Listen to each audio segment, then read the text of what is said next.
사랑하는 자들아, 너희는 우리 주 예수 그리스도의 사도들이 미리 한 말을 기억하라.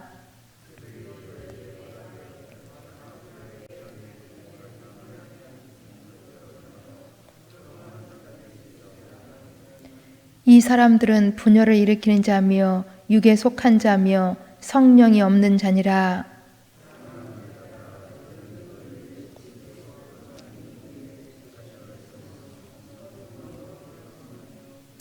하나님의 사랑 안에서 자신을 지키며 영생에 이르도록 우리 주 예수 그리스도의 긍휼을 기다리라. 또 어떤 자를 불에서 끌어내어 구원하라. 또 어떤 자를 그 육체로 더럽힌 옷까지도 미워하되 두려움으로 긍휼히 여기라.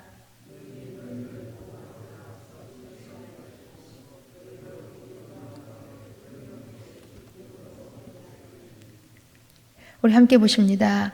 곧 우리 구주 홀로 하나이신 하나님께 우리 주 예수 그리스도로 말미암아 영광과 위엄과 권력과 권세가 영원 전부터 이제와 영원토록 있을지어다.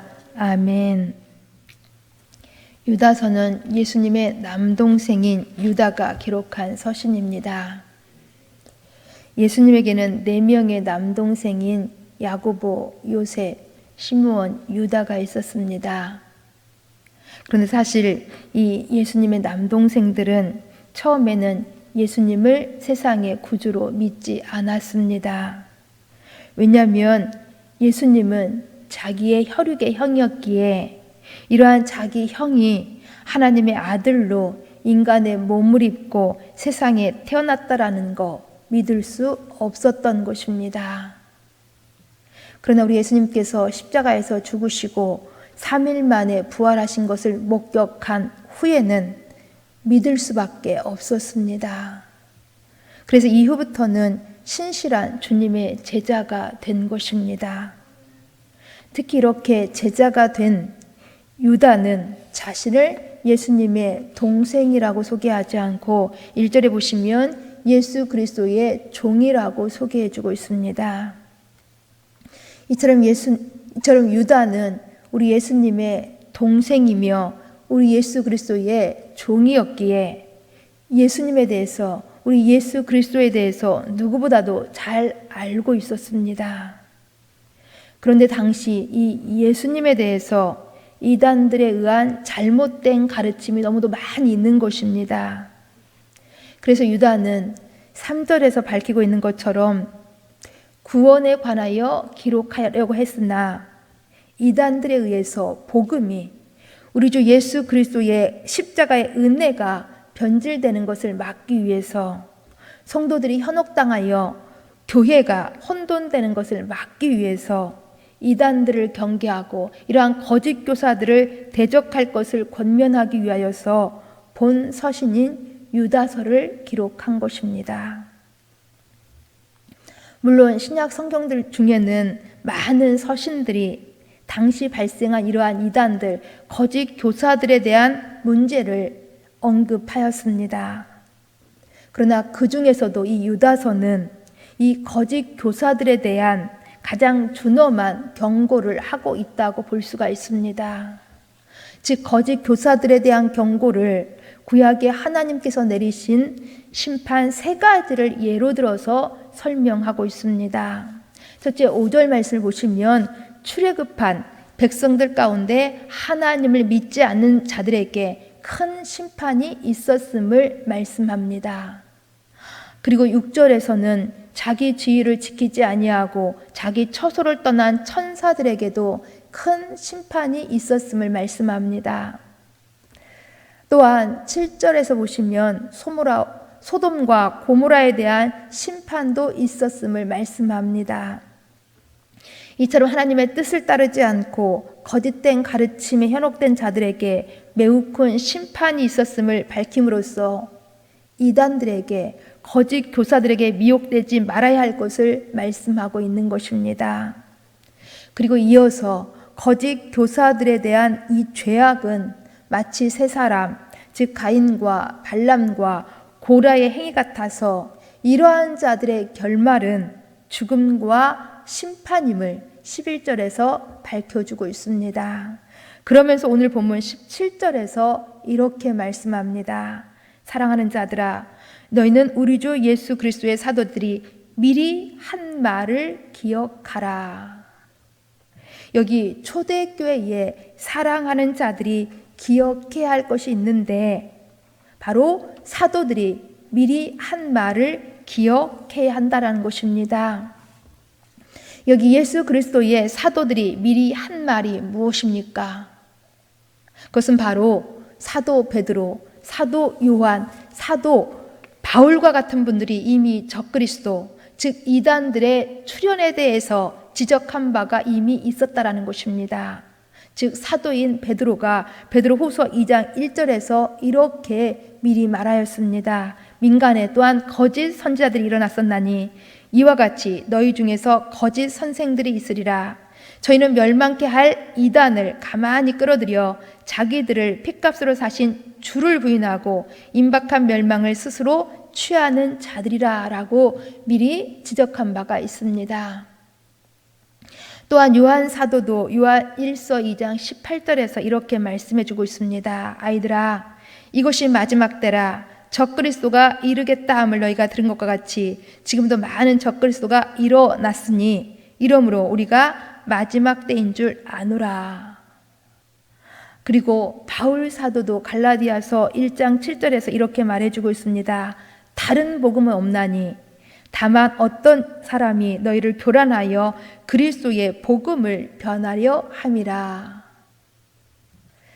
이처럼 사도들이 미리 이단들이 누구이며 이러한 이단들이 어떤 일들을 하는지를 말해 주었다라는 것입니다.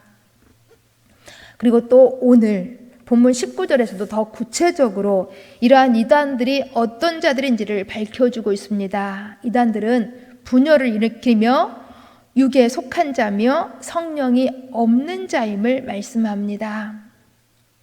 그러기에 이러한 이단들을 대적하기 위해서는 오늘날도 복음을 변질시키는 이단들이 많이 있는데 이러한 자들이 있는 세상 속에서 우리 신앙인들이 어떤 삶을 살아가야 할 것인지 바로 오늘 본문은 두 가지로 말씀해 주고 있습니다.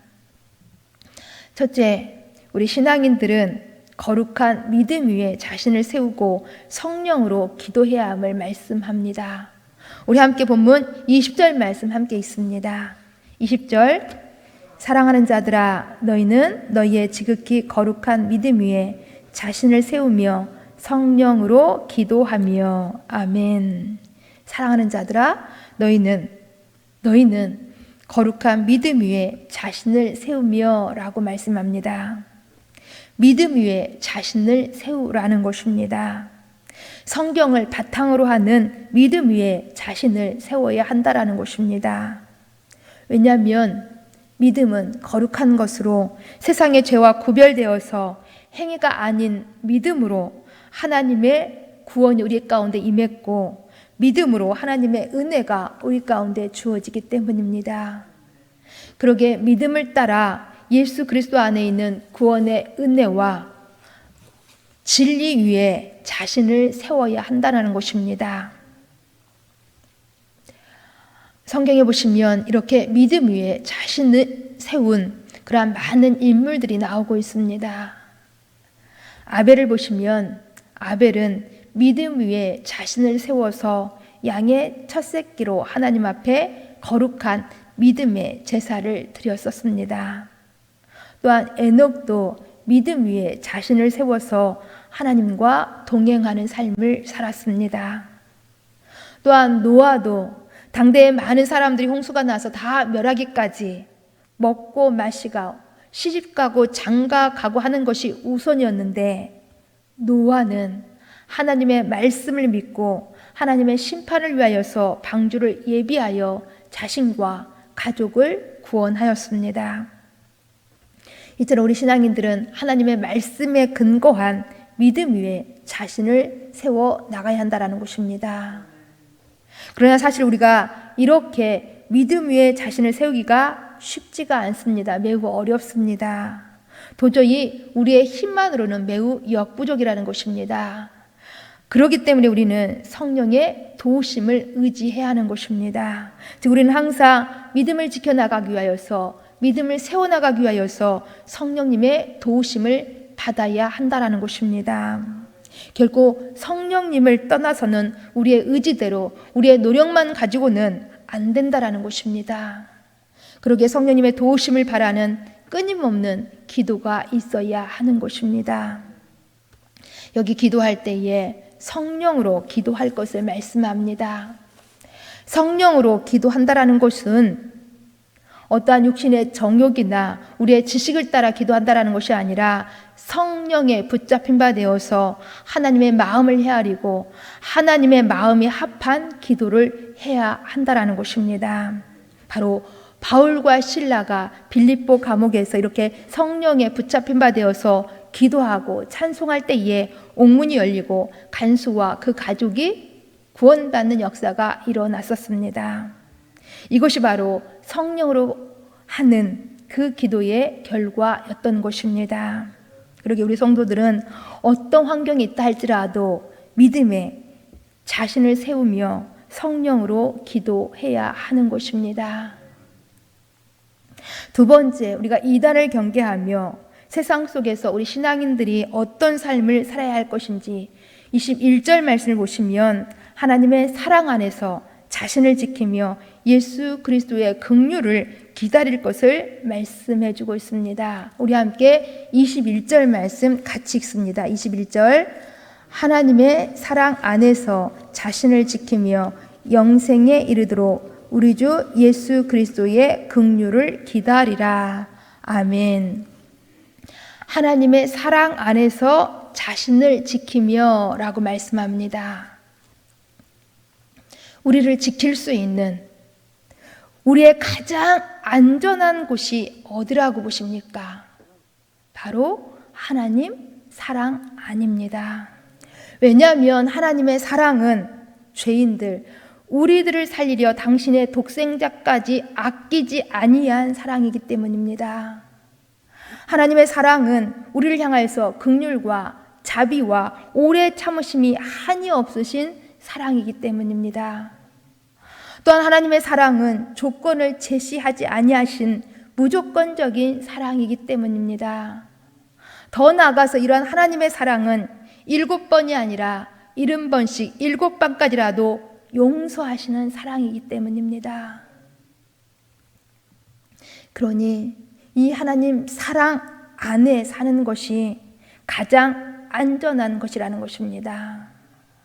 그러기에 우리는 이 최고의 피난처 하나님 사랑 안에 거하며 하나님의 사랑을 나타내며 살아야 하는 것입니다. 또 우리 주 예수 그리스도의 긍휼을 기다리라 말씀합니다. 여기 긍휼은 불쌍히 여김을 의미하지요. 즉 우리 주님의 불쌍히 여겨주심을 기다리며 살라라는 것입니다. 왜냐하면 주님이 불쌍히 여겨주시면 우리의 모든 문제가 풀리기 때문입니다. 주님이 불쌍히 여겨주시면 우리의 막힌 것이 뚫어지고 우리의 메인 것이 풀어지기 때문입니다.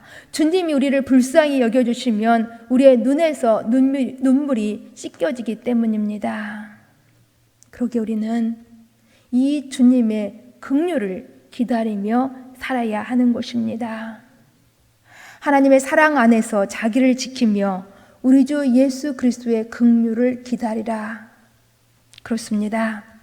우리 자신을 가장 안전하게 지켜나가는 길은 하나님의 사랑과 예수 그리스도의 긍휼인 것입니다. 결국 우리의 힘과 지혜의 능력으로 우리를 안전하게 지킬 수 없다는 것입니다. 24절, 25절에서도 밝혀주고 있는 것처럼 능히 우리를 보호하고 우리가 기쁨으로 끝까지 살아갈 수 있는 길은 오직 하나님을 의지하는 길뿐인 것입니다. 왜냐하면 하나님께 모든 영광과 위엄과 권력과 권세가 영원토록 있기 때문입니다. 능히 우리를 보호하시고 우리를 흠없이 영광스러운 자리에 기쁨으로 서게 해주실 분은 바로 우리 하나님이신 것입니다. 그러기에 우리는 항상 우리 삶의 주인 자리를 하나님께 내어드리며 우리 삶을 하나님께 맡겨드려야 하는 것입니다. 말씀을 정리합니다. 성령이 없기에 분열을 일으키며 육에 속한 이러한 이단들 앞에서, 아니 힘겨운 우리가 살아가는 이 세상 속에서 우리의 많은 문제들 앞에서 우리 신앙인들이 어떻게 살아가야 할 것인지 믿음 위에 자신을 세우며 성령으로 기도하라고 하십니다. 또한 하나님 사랑 안에 거하며 우리 주님의 긍휼을 기다리라고 하십니다. 그러면 모든 영광과 위엄과 권력과 권세가 있는 우리 하나님이 가장 안전하게 우리를 보호해 주시고 하나님 앞에 흠 없이 기쁨으로 서게 해 주시는 것입니다. 이 하나님을 늘 의지하시면서 하나님 사랑 안에서 살아가실 수 있기를 간절히 주님의 이름으로 축원드립니다. 기도합니다. 하나님 감사함을 드립니다. 세상에는 우리의 믿음을 흔드는 많은 일들이 있지만 그 속에서도 저희들 성령으로 기도하며 믿음 위에 우리 자신을 굳건히 잘 세워나갈 수 있도록 도와주옵소서. 또한 우리의 가장 안전한 피난처는 하나님 사랑 안임을 늘 인식하면서 늘 주님의 긍휼 속에서 하나님을 기다리며 살아갈 수 있도록 도와주옵소서. 그래서 모든 영광과 권력과 권세가 풍성하신 하나님으로 우리 승리할 수 있도록 도와주옵소서. 오늘 주일 예배도 성령 안에서 믿음으로 드려지게 하시고 하나님께만 영광이 되게 도와주옵소서. 우리 목사님 오늘도 성령의 은총으로 크게 세워주시어서 오늘 주일의 모든 사역 속에서 하나님의 뜻을 밝히시며 하나님의 충만하신 은혜를 나타낼 수 있도록 도와주옵소서. 예수님 이름으로 기도합니다. 아멘.